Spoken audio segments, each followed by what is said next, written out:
Good afternoon. Are you able to hear me loud and clear? Yes, we are. Yeah.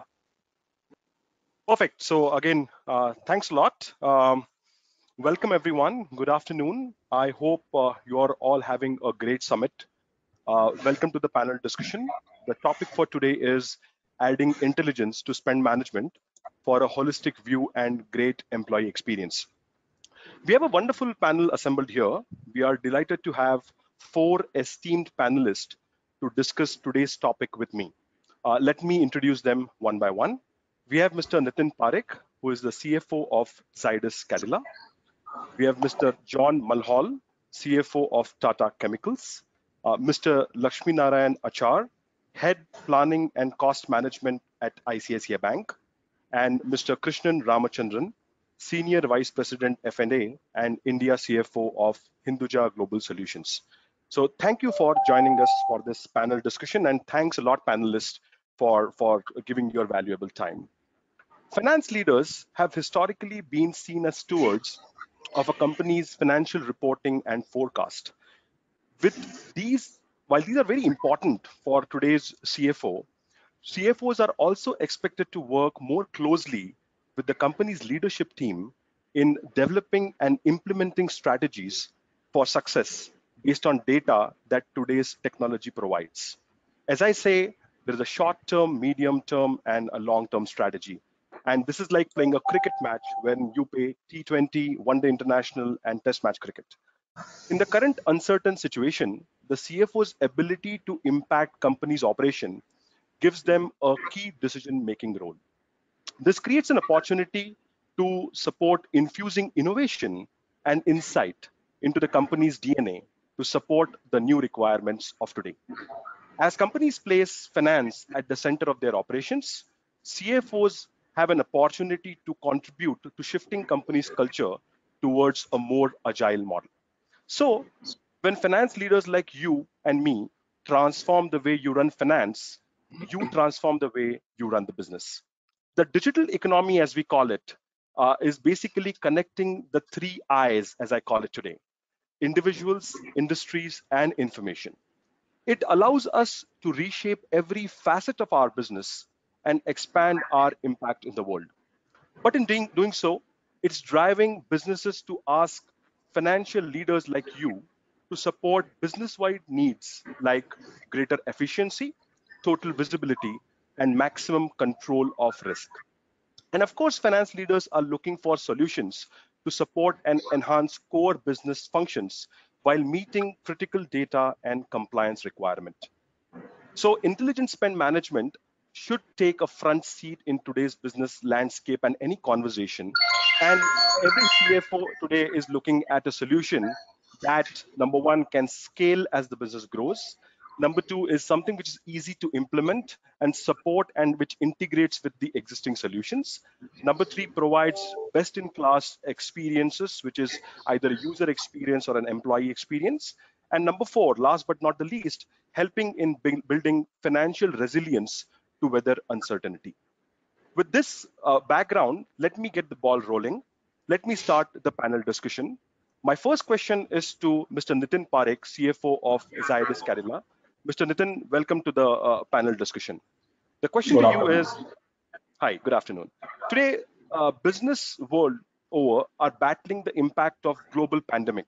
And the biggest questions that stare in our face is, how do we ensure business continuity in the time of crisis? My question to you is, what kind of scenario planning are you doing to assess the impact on your business? So the business continuity, I think, is anyway primary role of CFOs, and that's a basic role. Nothing much changing. However, what is changing as of now is the focus part of that.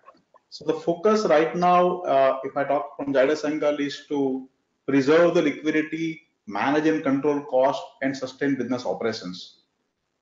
We being a pharma company, we are fortunate that we are covered in the essential, drugs, and therefore, we are in a position to continue the operations during lockdown also. But it's not very easy to continue the operations, when there are a lot of other restrictions around.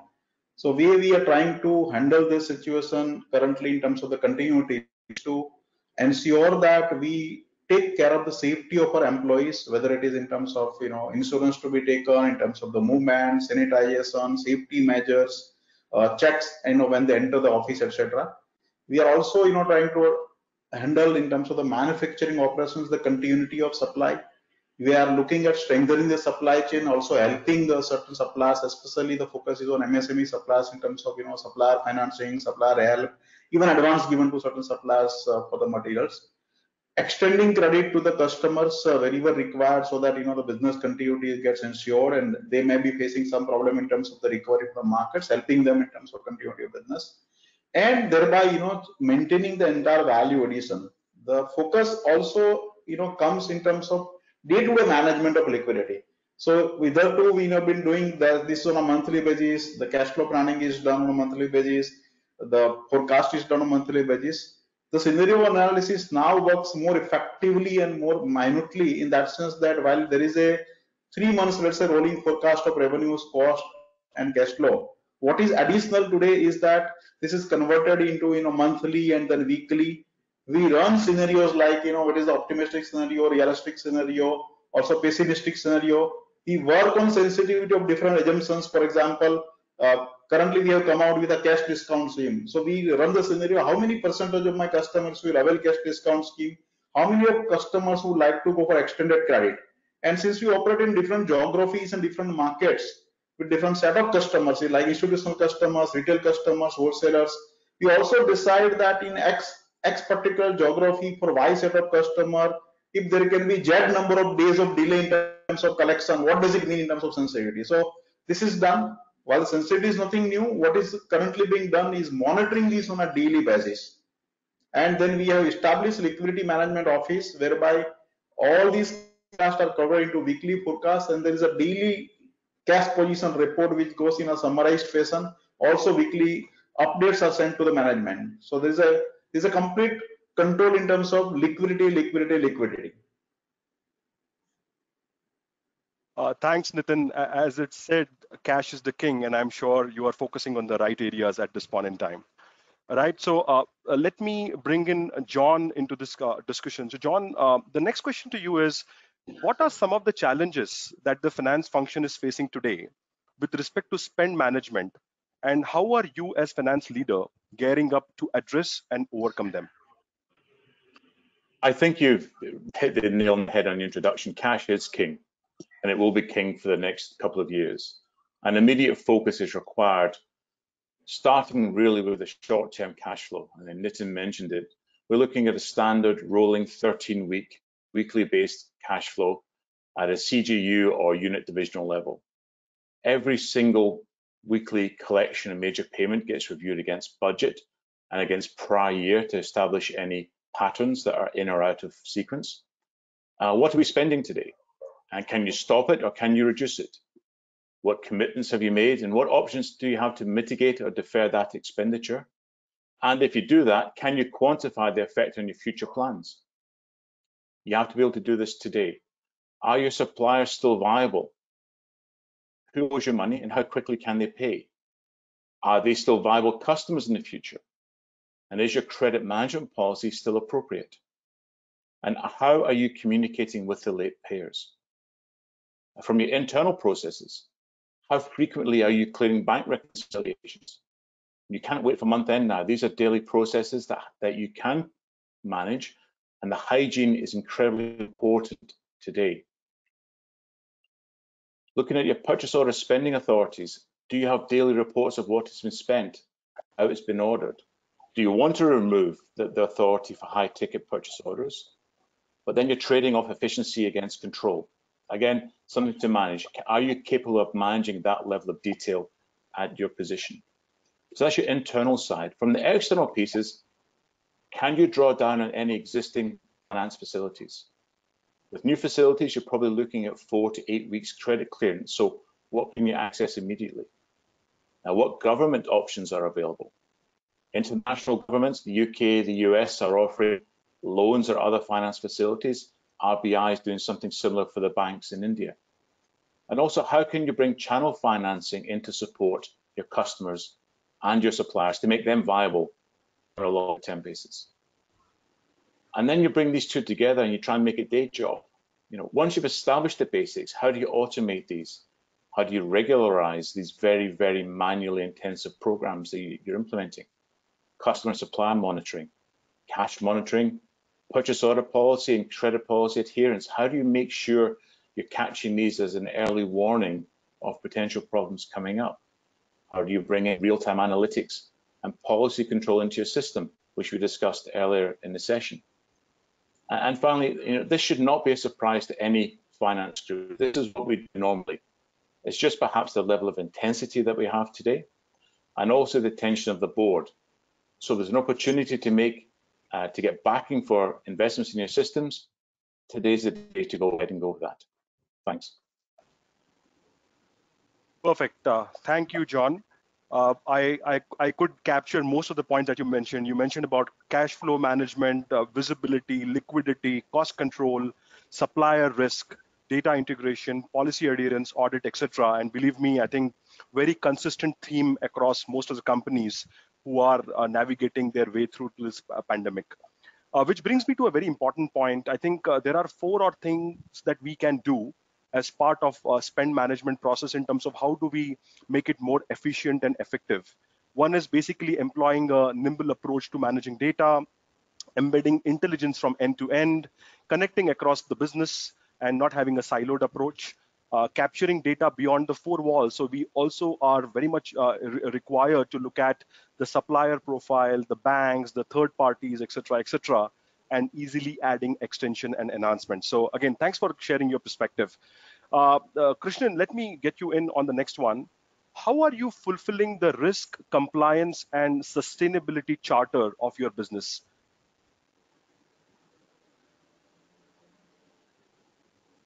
The ability to track and verify spends, to exercise controls while providing flexibility, be it to vendors or to employees, the ability to manage unplanned spends, and also the ability to adhere to quick reactions to settle demands. I think these are the key in the process of fulfilling risk and compliance. Adding intelligence to our systems also help identify behavioral change. We keep learning a lot of good practices, but at the same time, it also helps in tracking unethical behavior, fraud or misuse. Integrated solutions with high level of automation across cycles like P2P, advances or loans, expense reimbursement, help maintain sanity. The ability to follow traditional methods in spend management may not be feasible in many situations. For example, we used to insist on physical copy of invoices for various reasons, but now we have to process them with soft copies. Having an electronic method of doing it with a workflow helps tracking it with a lot of ease. One can define exceptions within the system. There will be more exceptional transactions to handle, and with improved documentation, instant approval requirements, an automated way obviously fulfills a lot of these. There will be growing demand to exercise more controls, internal controls on financial reporting and tracking. Automated controls versus normal controls are already in existence, and all this can be facilitated. We must also remember that government is also investing more in automation and compelling organizations to go the electronic way. In specific situations like COVID-19, it helps to identify one-time expenses. We all know that we are required to make adequate disclosures in the financials. The ability to utilize more accurate and timely report helps in making better forecast and planning well ahead.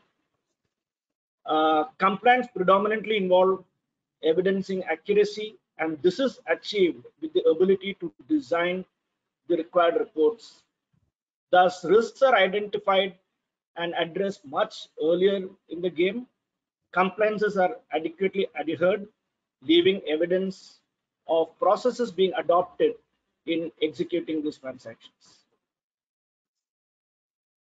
Perfect. Thanks a lot, Krishnan.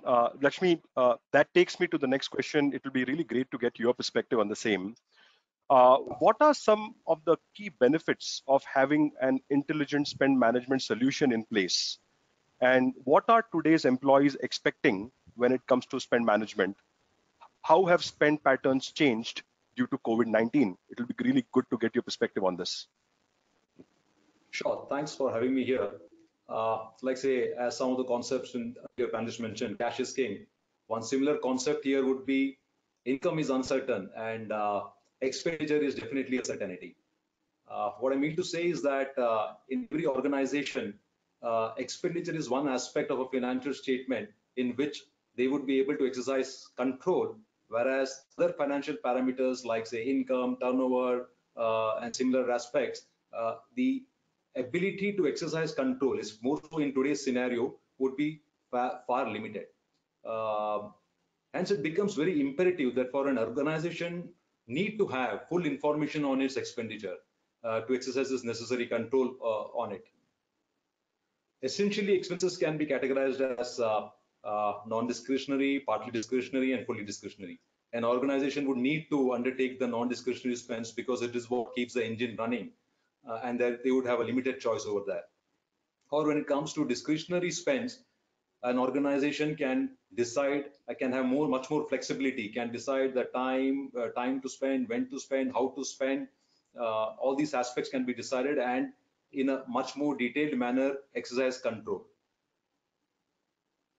It is important to classify the expenditure accordingly because this enables to prioritize options and incur or decide where to incur or avoid spends.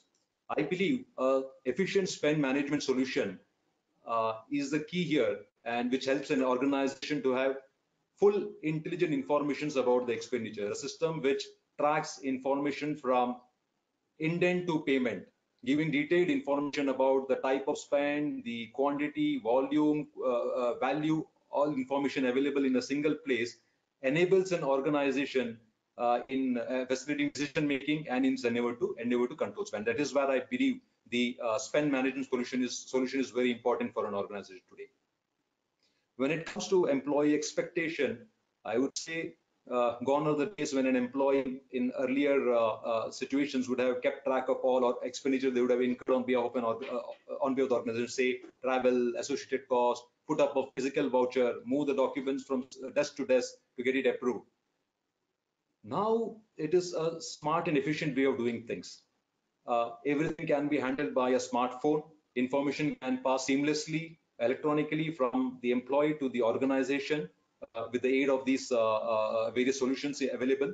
I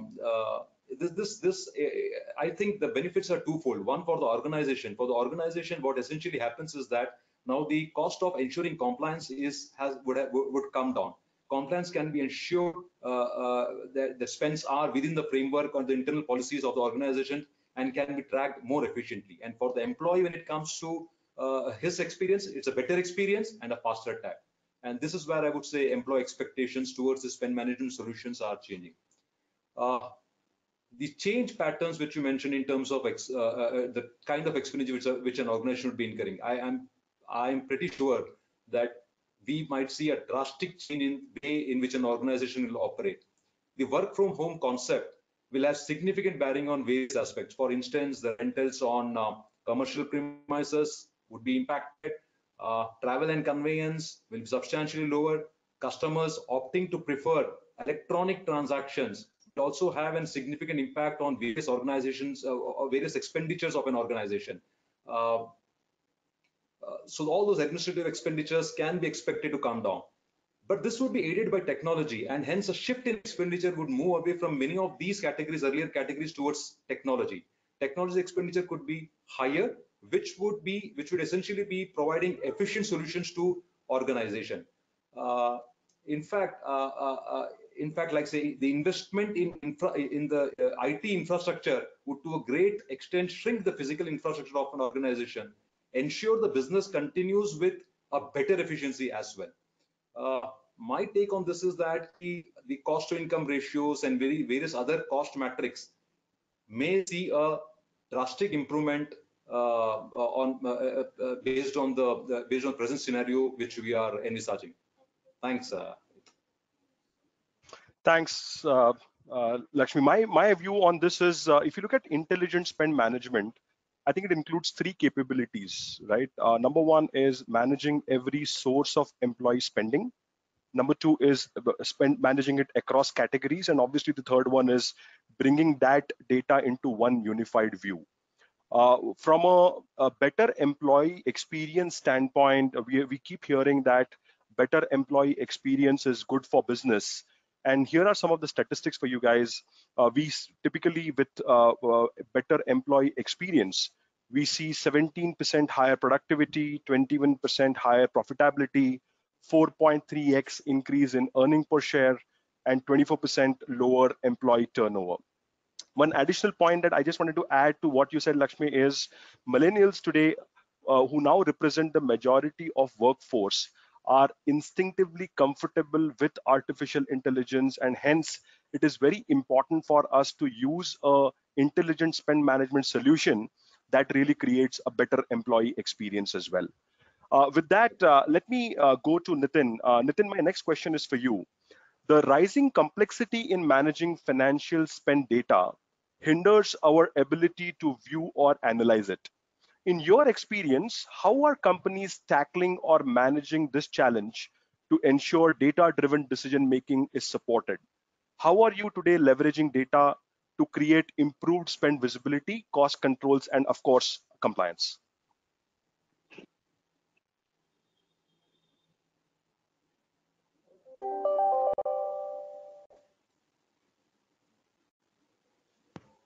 So complexity of various spend management items now not very easy to manage, and use of technology and tools I think is becoming must to keep track, get the visibility, and also manage and control the cost.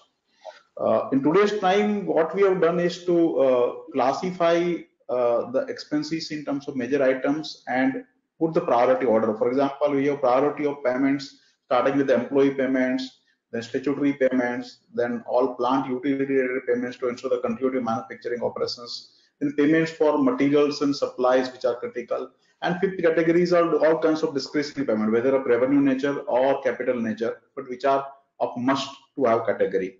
Now this must to have category, we have put the authorization matrix in terms of going to the MD's level as of now, and all other 4 items are at CFO's level in terms of management.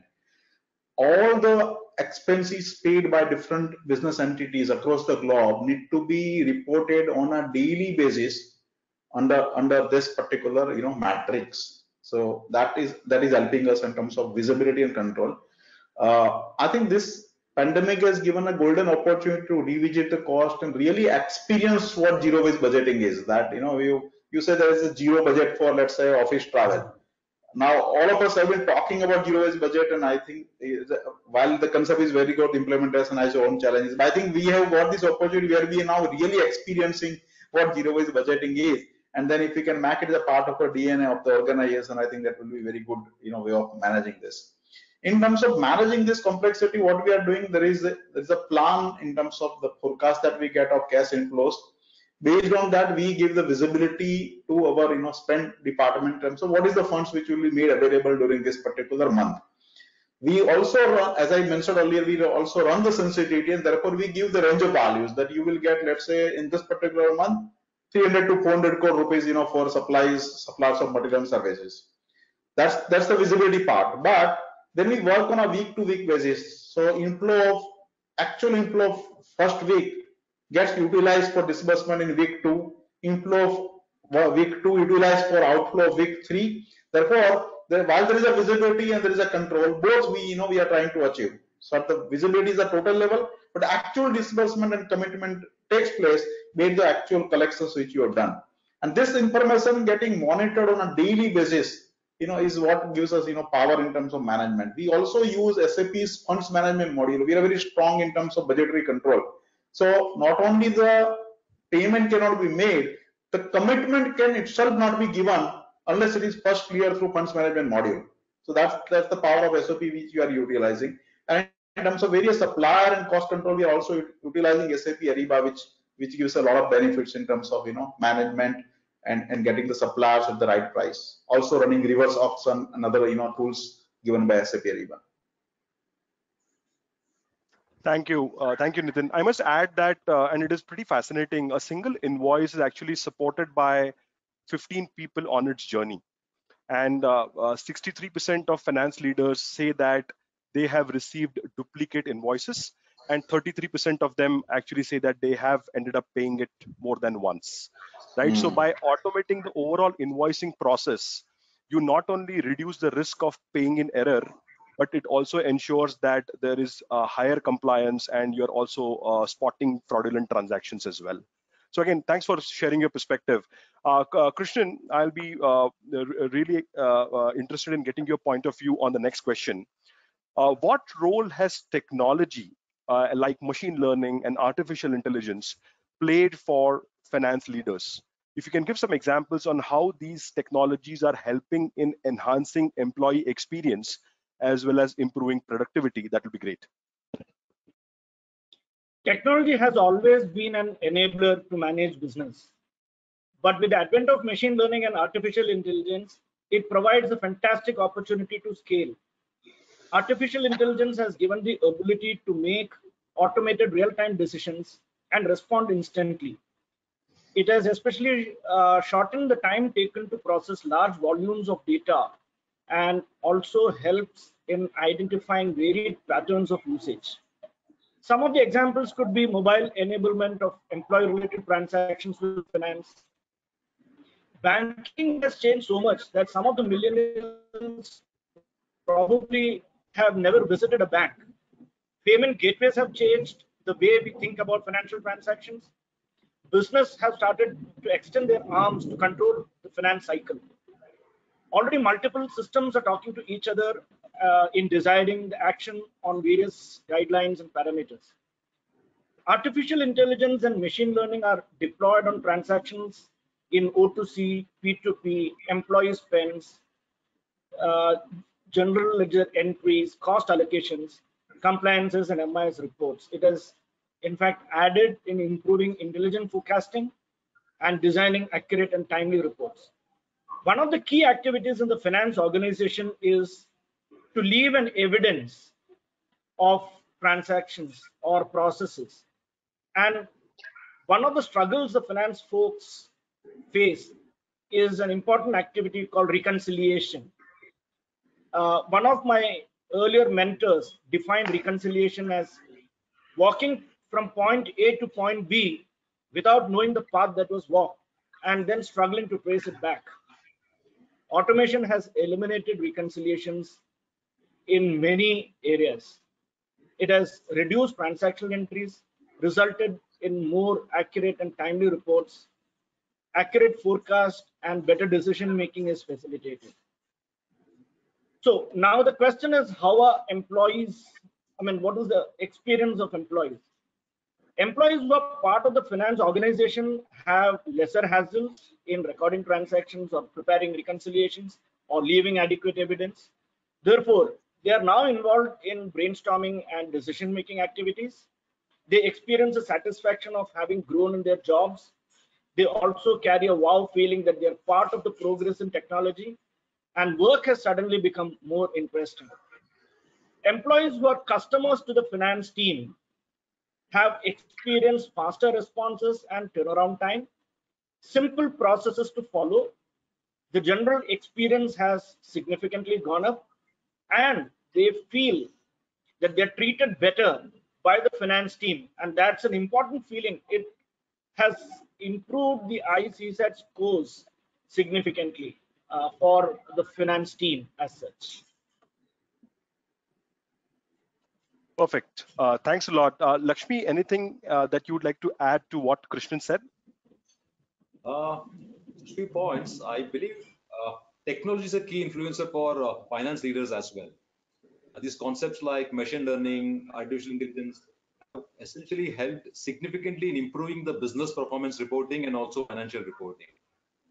routine activities, which, like say Krishnan mentioned some examples of reconciliation, very similar aspects, which have been automated using robotics and machine learning, now have made resources more productive, and ample time now being available with them for facilitating business decisions, analyzing business information, and business performance.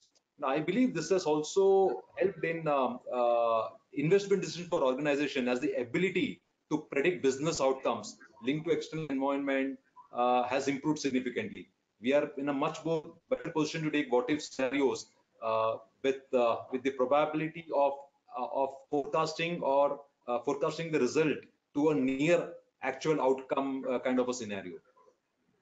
Also feel that now I believe finance team has realized the potential the technology can play in the domain, and we are not leaving any stones unturned to fully leverage on this aspects. Thanks, Rohit. Perfect. Thanks, Lakshmi. John, my next question is to you.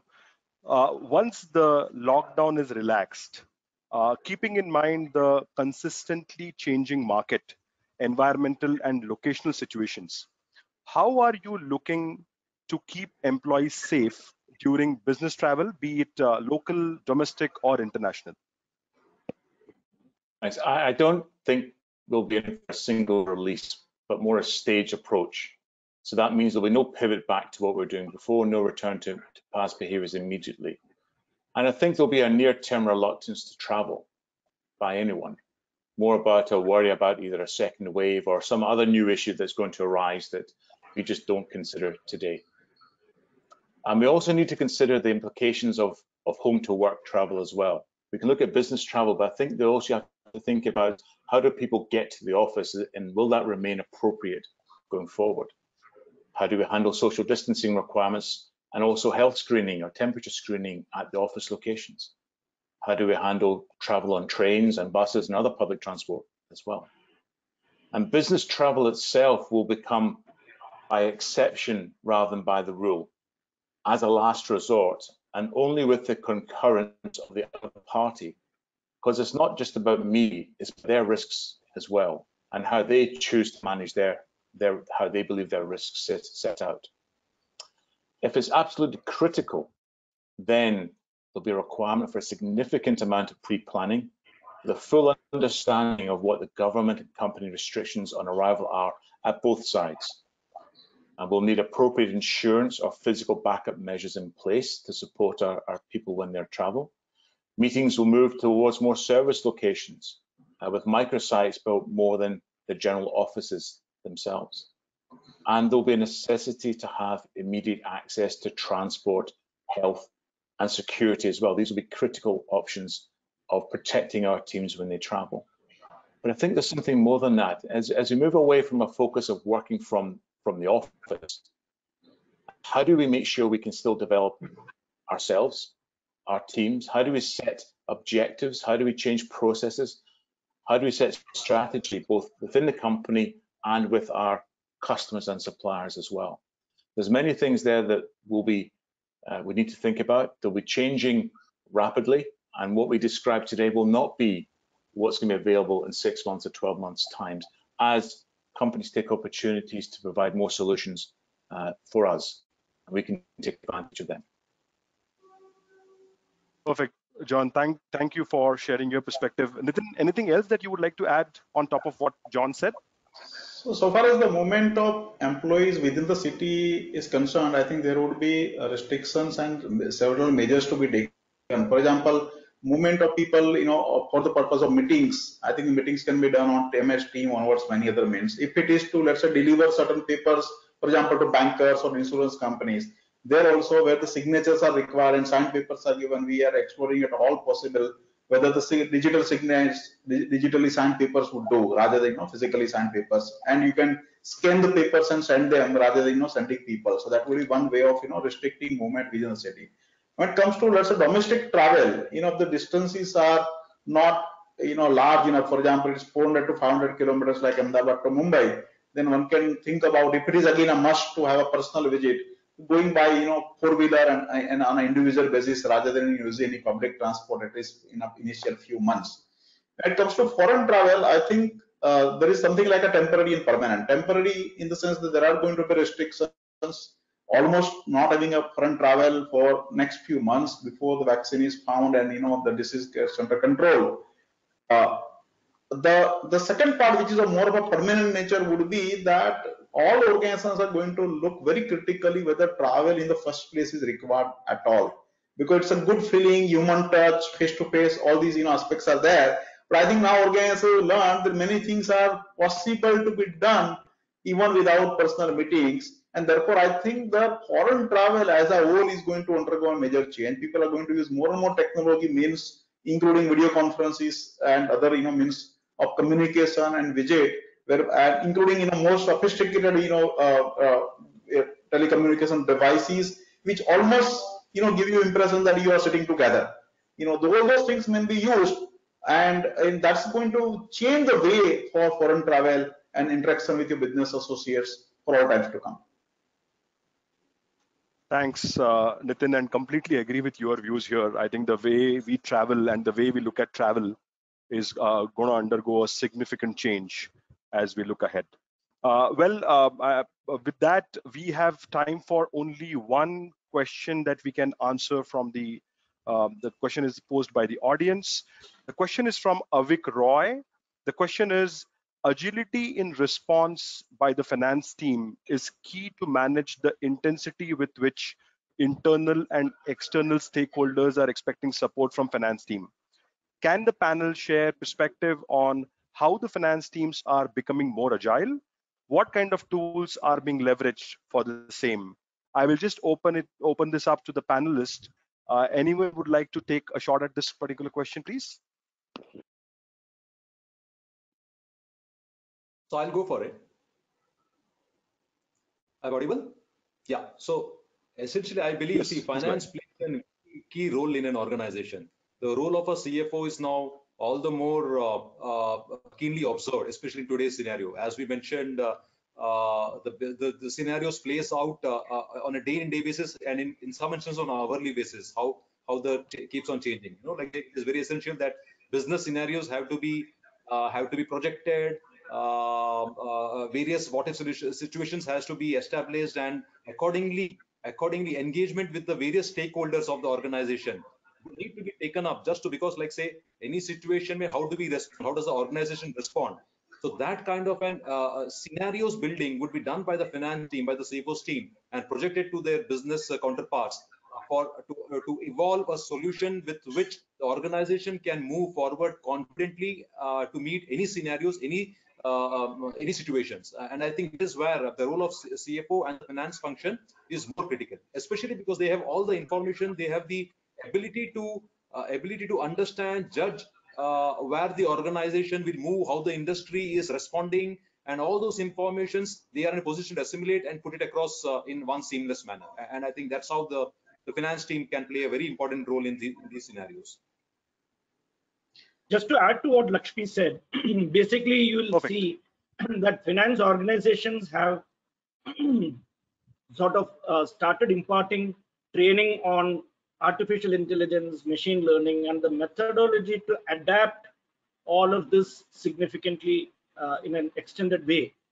And that helps the finance organizations to respond to various internal customers, and also help redefine the processes to support the new way of adapting technology. So that improves both the experience for the finance team as well as for the other employees in the organization, and helps the organization scale up much better and faster. I think agility also requires Perfect. understanding of how different businesses and different geographies function differently in terms of their culture, payment system, research system. So in one market, I'm giving credit, in another market, I'm deferring the creditors. In one market, I'm giving advances, in another market, I'm curtailing the spend. So how fast, based on information, understanding the dynamics of specific market and products, you would take timely decisions and see the impact of that. Got it. Thanks a lot. With this, thank you very much for this very interesting conversation. It was really great to get your perspective on this very important topic in my view. With that, we come to an end of this summit. Looking forward to meeting you all next time. Thank you and have a nice day.